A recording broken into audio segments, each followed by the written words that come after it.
বাংলাদেশের সর্বশেষ গুরুত্বপূর্ণ আপডেট সংবাদে আপনাকে স্বাগত। শুরুতেই সংবাদ শিরোনাম, পরে বিস্তারিত।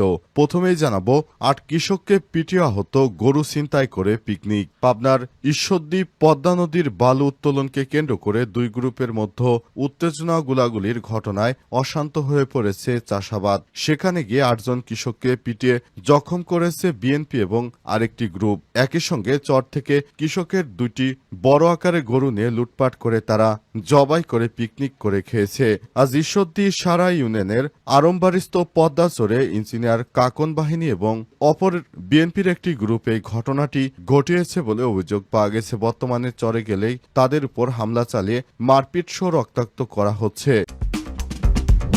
গাজার স্কুলে ইসরায়েলের আতর্কিত হামলা, নিহত ২৫। ফিলিস্তিনের স্বাধীনতাকামী সশস্ত্র সংগঠন হামাস নিয়ন্ত্রিত গাজার একটি স্কুলে আতর্কিত হামলা চালিয়েছে দখলদার ইসরায়েলি বাহিনী। এতে অন্তত ২৫ জন নিহত হয়েছে, খবর বিবিসি এবং আল জাজিরার।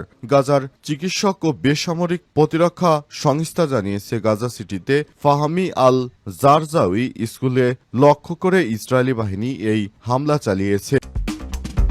এরপর জানাবো, গাজা ইস্যুতে প্রায় সকল মিত্রকে হারিয়ে ফেলেছে দখলদার ইসরায়েলের প্রধানমন্ত্রী নেতানিয়াহু। গাজায় নিরীহ মানুষের উপর অবিরাম হামলা চালানো এবং অত্যন্ত প্রয়োজনীয় মানবিক সহায়তা বন্ধ করে দেওয়ার জন্য দখলদার ইসরায়েলের সমস্ত মিত্ররা নেতানিয়াহুর বিরুদ্ধে এবার খেপেছে। তার উপর বিভিন্ন দেশ থেকে নিষেধাজ্ঞা আসতে শুরু হয়েছে।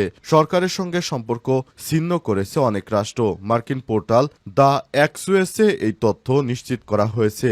এতে ইহুদিবাদী নেতানিয়াহু একা হয়ে পড়েছে। এদিকে ইসরায়েলে আরেকটি ট্রু প্রমিস অভিযান চালাতে প্রস্তুত ইরানের সেনাবাহিনী। ইসরায়েলকে শিক্ষা দিতে আরেকটি ট্রু প্রমিস অপারেশন চালানোর সিদ্ধান্ত নিয়েছে ইরানের সেনাবাহিনী। আজ ইরানের সেনাবাহিনীর সর্বাধিনায়ক major general Abdur Rahim Musavi বলেছেন, ইহুদিবাদী সরকারের যে কোনো বোকামিপূর্ণ কর্মকাণ্ডের ক্ষেত্রে পূর্ববর্তী ট্রু প্রমিস অভিযানের মতো আবারও দখলদার ইসরায়েলে হামলার জন্য সম্পূর্ণরূপে প্রস্তুতি নিচ্ছে ইরান।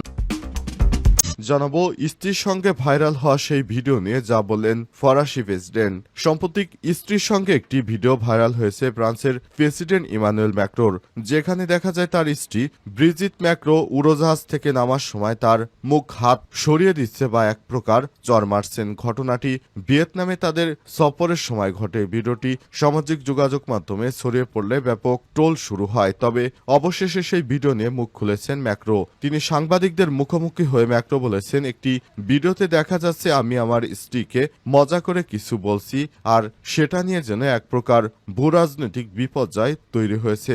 মানুষ তাতে অদ্ভুত ব্যাখ্যা জুড়ে দিচ্ছে। তিনি বলেন, আসলে কোনো কিছু হয়নি। তিনি আমার মুখে হাত দিয়েছিলেন এবং মুখ থেকে হাত সরিয়ে নিয়েছেন। প্রিয় দর্শক, এতক্ষণ শুনছিলেন সংবাদ শিরোনাম, এবারে বিস্তারিত।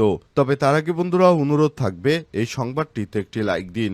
এই চ্যানেলে আপনি নতুন হয়ে থাকলে আমাদের সংবাদটি দেখতে দেখতে চ্যানেলটি সাবস্ক্রাইব করে রাখুন। কমেন্ট করে বন্ধুরা আপনার মূল্যবান মতামত জানিয়ে দিন আপনি বিশ্বের কোন দেশ থেকে বা বাংলাদেশের কোন স্থান থেকে আমাদের সংবাদটি দেখছেন এবং শুনছেন। আর বন্ধুরা, গাজা যুদ্ধে আপনি যদি নিরীহ ফিলিস্তিনিদের ভালোবেসে থাকেন, কমেন্টে ইয়েস লিখে বিশ্ববাসীকে জানিয়ে দিন।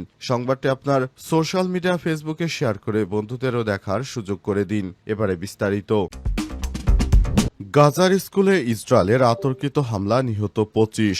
ফিলিস্তিনের স্বাধীনতাকামী সশস্ত্র সংগঠন হামাস নিয়ন্ত্রিত গাজার একটি স্কুলে এবার আতর্কিত হামলা চালিয়েছে দখলদার ইসরায়েলের সেনাবাহিনীতে ২৫ জন নিহত হয়েছে, খবর বিবিসি এবং আল জাজিরার। গাজার চিকিৎসক ও বেসামরিক প্রতিরক্ষা সংস্থা জানিয়েছে, গাজা সিটিতে আজ ফাহামি আল জারজাউই স্কুলকে লক্ষ্য করে দখলদার ইসরায়েলি বাহিনী হামলা চালায়। গাজার উত্তরাঞ্চলের শহর বেইত লাহিয়া থেকে পালিয়ে যা শত শত ফিলিস্তিনি ফাহামি আল জারজাউই স্কুলে আশ্রয় নিয়েছিল, সেখানে হামলা চালিয়েছে ইসরায়েলের সেনাবাহিনী। গাজায় হামাস পরিচালিত বেসামরিক প্রতিরক্ষা সংস্থার একজন মুখপাত্র বলেছেন, স্কুলটি থেকে ২০ জনের লাশ উদ্ধার করা হয়েছে, এদের মধ্যে শিশুও রয়েছে। তবে এই হামলা নিয়ে এখন পর্যন্ত কোনো মন্তব্য করেনি ইসরায়েল বাহিনী।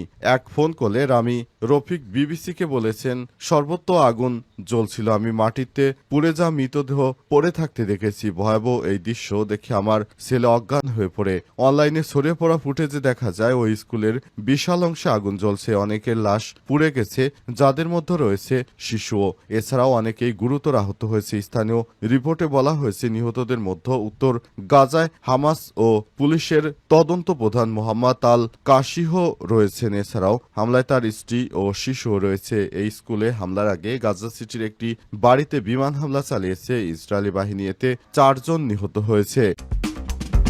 8 কৃষককে পিটিয়ে আহত, গরু ছিনতাই করে পিকনিক। পাবনার ঈশ্বরদী পদ্মা নদীর বালু উত্তোলনকে কেন্দ্র করে দুই গ্রুপের মধ্যে উত্তেজনা গোলাগুলির ঘটনায় অশান্ত হয়ে পড়েছে চাষাবাদ। সেখানে গিয়ে 8 জন কৃষককে পিটিয়ে জখম করেছে বিএনপি এবং আরেকটি গ্রুপ। একই সঙ্গে চর থেকে কৃষকের 2টি বড় আকারে গরু নিয়ে লুটপাট করে তারা জবাই করে পিকনিক করে খেয়েছে।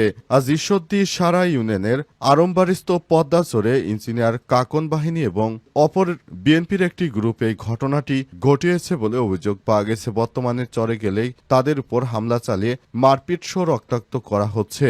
বিশেষ করে শেখ হাসিনা পালিয়ে যাওয়ার পর বাংলাদেশের ভিতরে এখন অনেকটা অস্থিতিশীল পরিস্থিতি সৃষ্টি হয়েছে। এই অবস্থায় বিশেষ করে যারা আওয়ামী লীগের নেতাকর্মী ছিলেন তাদের সঙ্গেই মাঝে মাঝে দ্বন্দ্বে জড়িয়ে যাচ্ছে বিএনপির নেতাকর্মীরা। বিশেষ করে বিএনপির নেতাকর্মীরা তারা আওয়ামী লীগের যেসব বালুমহল ছিল সেগুলো তারা দখলে নিয়েছে।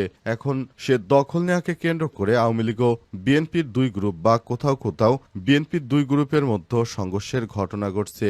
এমন একটি ঘটনা ঘটছে পাবনায়। সেখানে দেখা গিয়েছে পদ্মা নদীর চরে দুই গ্রুপের মধ্যে এই সংঘর্ষের ঘটনা ঘটেছে। সেখানে সাধারণ মানুষের ভিতর ত্রাসের সৃষ্টি করতে চরাঞ্চলে যে কৃষকরা চাষাবাদ করছিলেন তাদেরকে ধরে নিয়ে 8 জনকে গুরুতরভাবে পিটিয়ে জখম করেছে এবং তাদের 2টি বড় বড় গরু নিয়ে তারা জবাই করে পিকনিক করে খেয়েছে এবং এলাকায় ত্রাসের রাজত্ব কায়েম করেছে।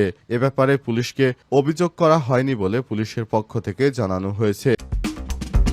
গাজা ইস্যুতে প্রায় সকল মিত্রকে হারিয়ে ফেলেছে নেতানিয়াহু। গাজার অবিরাম হামলা চালানো এবং অত্যন্ত প্রয়োজনীয় মানবিক সহায়তা বন্ধ করে দেওয়ার জন্য ইসরায়েলের অনেক ঘনিষ্ঠ আন্তর্জাতিক মিত্র বেঞ্জামিন নেতানিয়াহু সরকারের সঙ্গে প্রকাশ্যে সম্পর্ক ছিন্ন করেছে। আজ মার্কিন পোর্টাল অ্যাক্সিওস এই তথ্য জানিয়েছে। অ্যাক্সিওসের প্রতিবেদনে বলা হয়েছে 7 অক্টোবর হামলার পর হামাসের বিরুদ্ধে লড়াই করার জন্য নেতানিয়াহুর অভূতপূর্ব আন্তর্জাতিক বৈধতা ছিল, কিন্তু যুদ্ধ দীর্ঘায়িত হওয়ার সাথে সাথে সমর্থন ধীরে ধীরে কমতে থাকে আর এখন পর্যন্ত পরিস্থিতি কূটনৈতিক সুনামিতে এসে দাঁড়িয়েছে। অ্যাক্সিওস উল্লেখ করেছে গত মার্চ মাসে যুদ্ধবিরতি বাতিল করে গাজায় খাদ্য পানি এবং ওষুধ সরবরাহ বন্ধ করে দেওয়ার পরে নেতানিয়াহু গত 2 মাসে ইউরোপ আমেরিকার বাইরেও অনেক বন্ধু হারিয়েছে।